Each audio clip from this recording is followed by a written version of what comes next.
So this is the beginning of the journey to Maker's Mark. I think the name of the city is called Loretto, Kentucky. On our way right now out of Houston, Texas. Headed there, we are going to show you where they make the Maker's Mark.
Okay, Greg, I got to tell you right now, right off the top, I am a huge fan of Maker's Mark.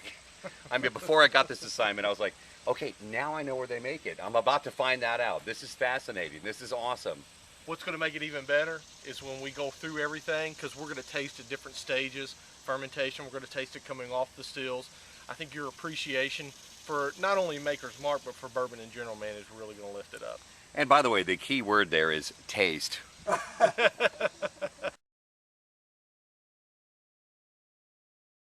The railroad didn't come through this area until the 1850s. Okay. Now, here is George A. Burke's distillery and grist mill, which is what today, as we know, is Maker's Mark. Look how far off the beaten path we are versus you see all the other distilleries, all of them are on the rail spurs. Wow. And again, it goes back, you know, a lot of these, when we were originally founded, a lot of this is all based on, and when you see these guys that are way off the railroad sites, it's because we were based on a very good water source. And water being the key, that's why all the bourbons are in this general vicinity. Okay. So it's that limestone shelf, it's that whole limestone water filtering out any of the impurities to give you a good, clean distillate. Because you can screw anything up real fast if you put the wrong ingredient in anything. Well, I was going to start, actually, I was going to ask for some corn seeds and start something in my front yard, but it doesn't work that way, You might I guess. need more than just a few seeds. Bourbon, by definition, must be a minimum of 51% corn. And then from there, what you do with the rest of it is up to you. Meaning, whereas we choose to use soft red winter wheat and malted barley, so our formula, we don't hide anything. Our formula is 70% corn, 16% soft red winter wheat, and then 14% malted barley. So, you know, when you're doing that, what we're after is we're after a more smooth flavor profile. We're not trying to give you something big, bold, and spicy because you can get a little bit of astringency on your palate. And what Maker's Mark is all about is about flavor forward. It's that taste profile. And everything that we're about ready to see, especially as we go through the distillery, because again, as any chef will tell you, you know, it's not the plate that makes the food, it's the food that makes the plate. Right. So it's the same. Smell that? Yeah. It smells like hops, doesn't it?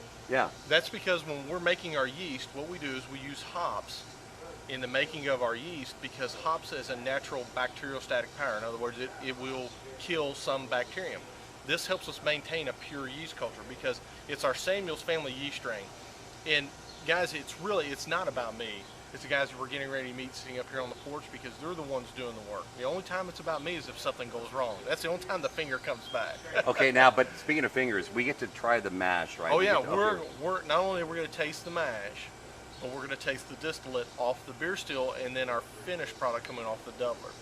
Now all of our corn is non-GM corn or non-GMO corn. It means there's no genetically modified corn coming in or no genetically modified grain coming into this distillery.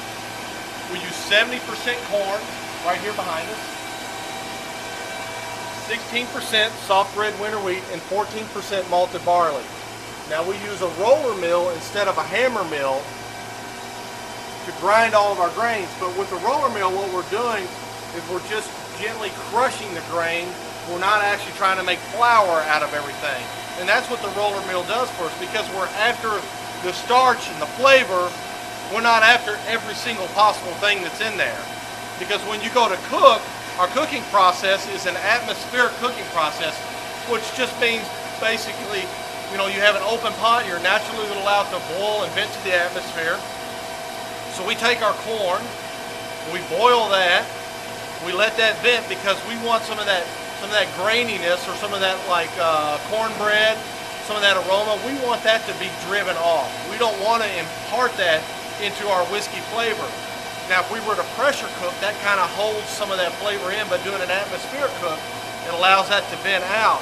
Then we're going to cool that down to 160 degrees Fahrenheit, where we're going to add in our soft red winter wheat. And just like its name says, that's what we want. We want that soft, smooth flavor profile.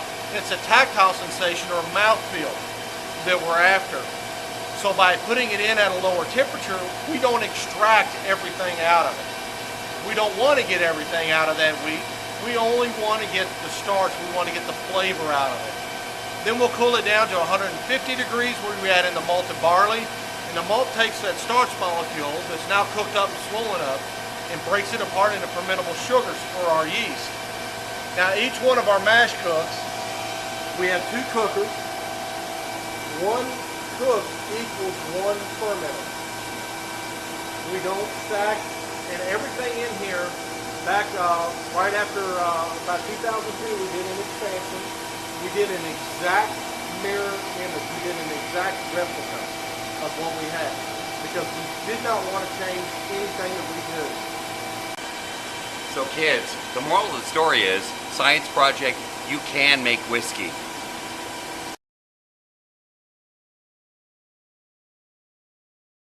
What I'd like for you to do is, like this, work that up and smell the ferment.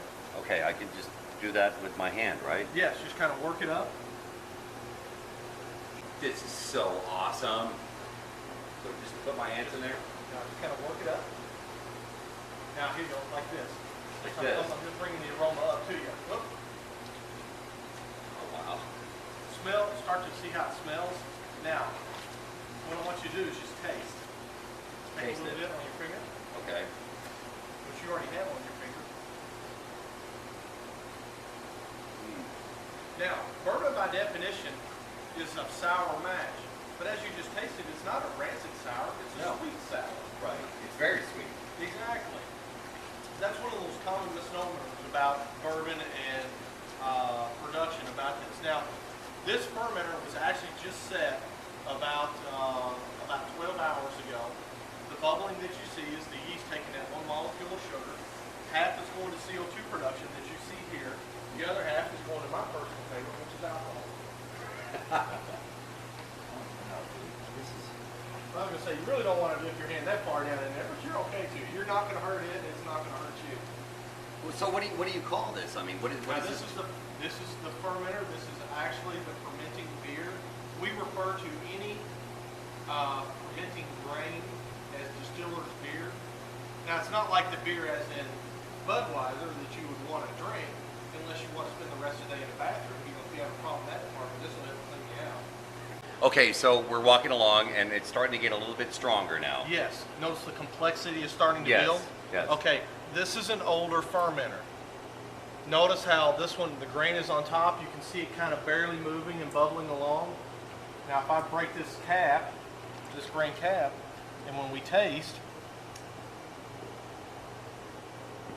the taste begins to build more complexity, but it also wants to stay towards the center of your palate.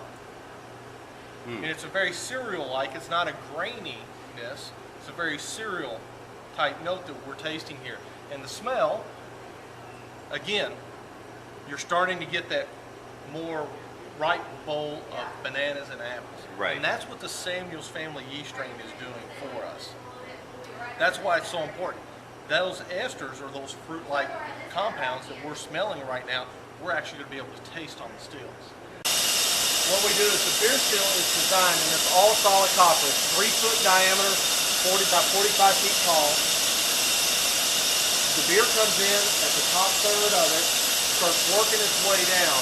As it's kind of kind of comes down, alternates, twin tray, down, and then out the bottom. What it's doing is the steam is coming up from the bottom. It's stripping off the alcohol. As it goes higher and higher, what you're doing is you're separating the alcohol or the beer from the solids and liquid fraction that we just tasted out of the fermenter. Now the beer still is a workhorse because it does a lot, but it can't do everything for us. It does a lot of stripping. It removes a lot of your undesirables and concentrates your desirable flavors as it pushes those up. But it can only go so far. That's why we double distill our bourbon through basically a big pot still. And the doubler is only designed because we want a gentle redistillation. We don't want to strip a whole lot out because we don't want to make it neutral like as in a vodka is, because that's distilled at very high proof and everything's stripped out of it. With our bourbon, we want to make a full flavored, full bodied whiskey.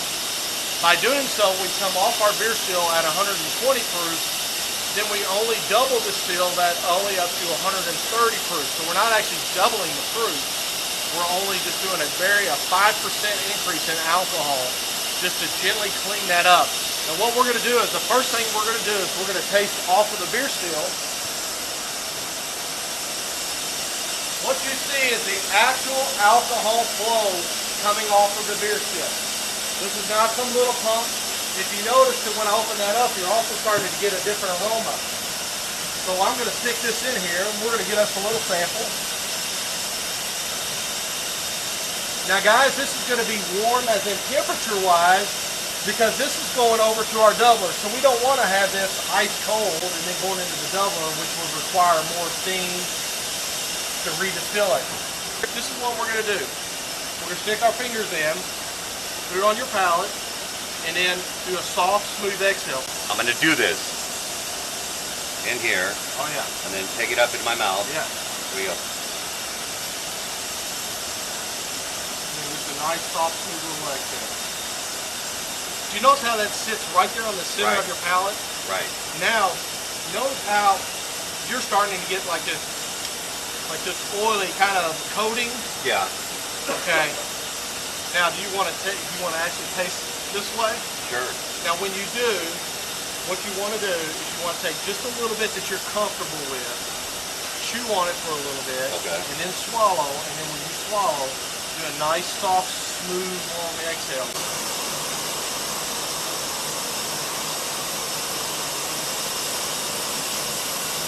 Okay. You chew on it just for a second, and just do a nice, soft, smooth exhale. He thinks I'm here to do shots, which he's right.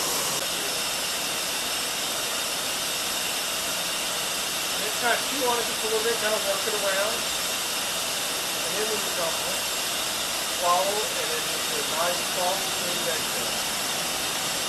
Wow. Now, notice where that's sitting right here towards the center of your palate. There's a little bit trying to creep forward just a little bit, but the cerealness in there is not grainy. Well, it's also right here. Right here towards the tip. Yeah, yeah. Just a little bit of sweetness. Okay. Because our flavor is forward on the palate, with other bourbons, other grains, it tends to move on the back, and that's what separates Maker's Mark apart from everybody else. You know what? It's very full. Yes. It's like it encompasses your mouth. It's a full body, full flavored whiskey. Wow. You ready?